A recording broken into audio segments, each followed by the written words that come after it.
Mika, start us away. Group A, Germany, Scotland, Hungary, and Switzerland. Let's start Where do with we the start host. from? Let's start with Germany. This is the host. This is their tournament. It can't not be Germany that we're starting with. If you had to pick Absolutely. their best wonder kid, who would it be and why? I believe there's an obvious answer, and that's Florian Wirtz. Over Jamal I believe, Musiala. or maybe yes, but like for example, either Germany or France or either England, there are teams that have a lot of talented players. But for me, from Germany, it's going to be Florian Wirtz because I believe that sometimes at Euros, it comes down to your good form, and especially with this young players who don't have a lot of experience on an international level. If you're in a good form, you're most likely to have a very good tournament. And the thing with Euros and also the World Cup and this sort of international tournaments is that it's only 1 month, so you don't have a lot of time to pick up your form if you're already not in a good form. So that's why I believe Florian Wirtz, coming from a fantastic season at Bayer Leverkusen, would be a very good addition to the German squad, and he's also a very versatile player who can play out wide and in the central midfield. So I believe he's going to be absolutely fantastic for Germany. I agree. Florian Wirtz, I've been raving about him all season long. Unbeaten all season in the Bundesliga. Won the domestic double in Germany. In a way, he was kind of let down by Xabi Alonso in the Europa League final, not playing with a focal point, not playing with a striker next to him to allow him to dictate the game like he has been doing all season long in the Bundesliga. I'm really excited to see how Florian Wirtz and Jamal Musiala work with Toni Kroos in this German national side, managed by Julian Nagelsmann as well. So I'm very happy to see Florian Wirtz, especially after he missed the 2022 World Cup with an ACL injury. So it reminded me of the fact that a lot of people they're just seeing the highs, but they don't remember the lows or even know about the lows of some of these players who have to come through such a hardship to come back into the national team and to star for the national team. So maybe this is like Antoine Griezmann in 2016. Maybe this is the coming of age of Florian Wirtz at Euro 2024. Home nation, home tournament. Looks like a very comfortable group for Germany, especially now Toni Kroos is back into the starting lineup as well, which is great. Great introduction. Florian Wirtz, we're here for it, Mika. Scotland. This is more my territory because they're my neighboring country up north as well. It's a very nice holiday Absolutely. destination. The people there are lovely. But as Mick and I have been looking at, there's not many young players to look forward to. So I'm gonna have to go a bit out of my comfort zone here. And I'm going for I don't want to do this, but it's kind of the best of a bad bunch, and not to be rude, but I'm gonna have to go for Ben Doak. Ben Doak, the Liverpool youngster, he's someone who can excite players off the bench. He's going to be someone who I reckon that Steve Clark will be relying upon if they do need a goal, if they do need an assist, a bit of creativity, a bit of magic moving forward.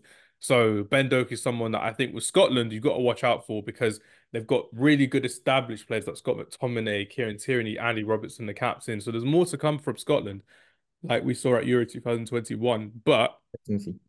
Ben Doak as well. Maybe he will be their wild card coming off the bench and really showcasing his talents and maybe auditioning for Arne Slot as the next season Sure. comes across as well, which will be good. Yeah, to be honest, I haven't watched a lot of him, but one time when I watched him, it was absolutely devastating because we played Georgia under 17s played against Scotland, and we got destroyed, like absolutely destroyed. I think it was 5-1 or 6-1, something like that. And he scored a hat trick Oh God. and assisted. So he was absolutely terrible for us, but he was an amazing player for Scotland, from the right wing, explosive, very fast, created chances, scored fantastic goals. So I think he's a very talented player, and we should definitely watch out. If you're ever playing Football Manager or FIFA, this is a good list to kind of have. So make a note of it at home as well. If you think there's a better wonder kid from Scotland, do comment below. I'd like to hear your thoughts in the comments, of course, which will be great. We're off to Hungary now. We're off to Hungary. Is that close to Georgia or is that a couple of hours away? Is that Across the Black Sea.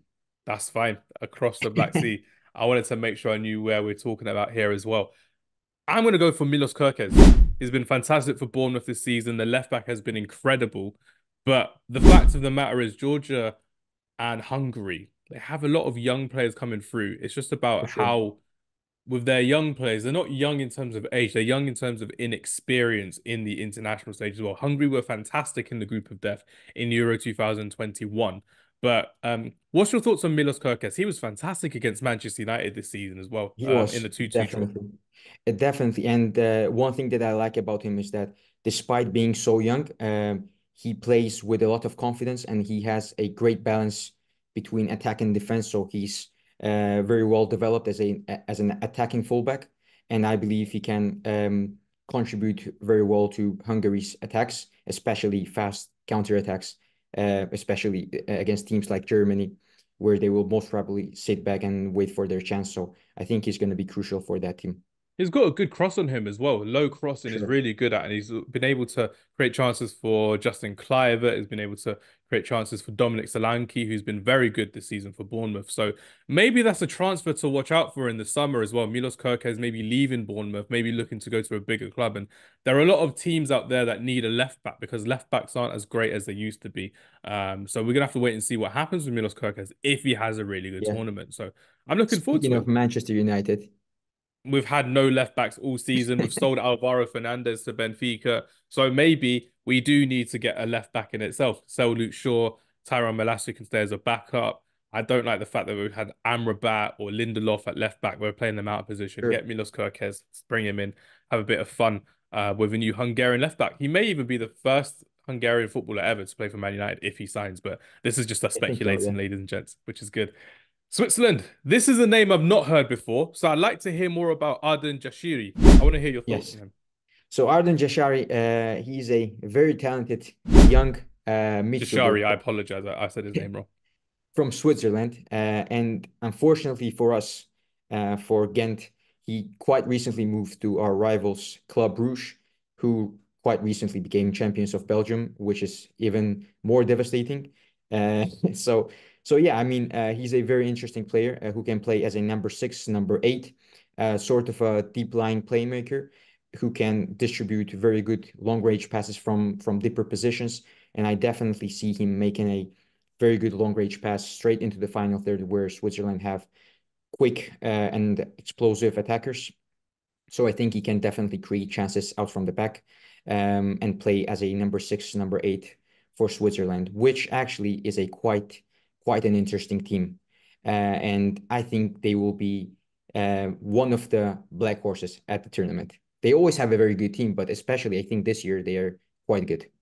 I don't think so with Switzerland. I think they're going to be finishing third, maybe fourth in this group as well. Oh, I like really? to, yeah, I don't think they're going to be as good as a lot of people think. I think with Jashiri, he's considered the next Jemaili. Jemaili, is that his name? Jemaili. He played like, Yeah, yeah, Jemaili. They were considering him to Jemaili a six, number eight, control the ball, can score a goal. He's scored what, 5 goals and 3 assists this season in the Swiss league as well, for Luzern. So it's good to see that he's got his game coming up as well. And Swiss players are always fun to watch because you like to see the Shakiris, you like to see the Xhakas as well. It's more for me, the way I want to see personally is if he does get into that squad and if he does get that game time, because it will be fun to see for more sure. young players coming through from Switzerland as well. But personally, for me, at the time of recording, I don't think Switzerland will make it into the knockout stages. But Let's hopefully, see. I'm proved wrong. Hopefully, I'm proved wrong. I don't think I'll be proved wrong, but hopefully, I'm proved wrong as well.